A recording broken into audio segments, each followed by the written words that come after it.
నిన్న పోలింగ్ సందర్భంగా నర్సరావుపేటలో జరిగిన ఘటనపై ప్రస్తుతం వైసీపీ నేత అనిల్ కుమార్ యాదవ్ మాట్లాడుతున్నారు. లైవ్ లో చూద్దాం.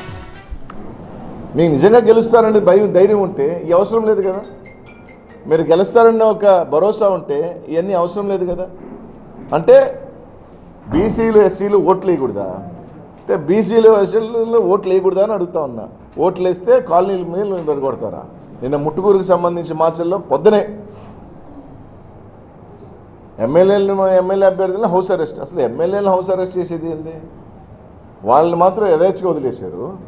సత్యనపల్లిలో కన్నా లక్ష్మీనారాయణ గారు తిరుగుతారు, ఇక్కడ అరవింద్ బాబు గారు తిరుగుతారు, అక్కడ బ్రహ్మానంద రెడ్డి తిరుగుతాడు, ఇక్కడ ఎరపతిరాయన తిరుగుతాడు.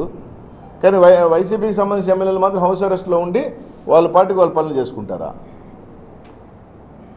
ఎస్పీ గారు పోలీసుకి ఫోన్ చేస్తే మా దగ్గర మెనలేము సార్, కొట్టుకుంటే ఊర్లో మాకు తెలియదు. ఇదే సమాధానం అండి ఒక పోలీస్ అఫీషియల్స్ చెప్పాల్సిన సమాధానం. నేను ఎస్పీ గారు చెప్తున్నారు, చర్య తీసుకుంటాం సార్. ఏంది తలకాయ వాళ్ళు కొట్టి ఆడవాళ్ళు తలకాయ వాళ్ళు కొట్టి ఆడవాళ్ళు చీరలు లాగి జాకెట్లు చించి పంపిస్తుంటే తర్వాత చర్యలు తీసుకుంటాడా?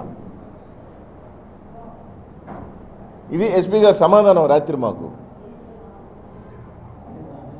సార్ నేను దారుణం, పెదకూరుపాడు ఎమ్మెల్యే గారు ఫోన్ చేసి మూడు గంటల నుంచి ఫోన్ చేస్తున్నాము, ఇక్కడ ఏజెంట్లు పాపం బయటికి రావాలని కొట్టేదానికి సిద్ధంగా ఉన్నారు.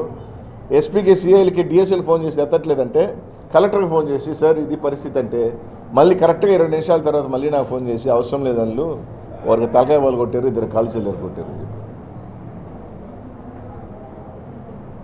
నిజంగా ఉంటే రండి, ఉన్నాం కదా, మా వాళ్ళు ఉన్నాం కదా, రండి. 500 మంది వస్తారు, 1000 మంది వస్తారు, మమ్మల్ని కొట్టండి, లేకపోతే మేము మిమ్మల్ని కొడతాము, అయిపోతుంది.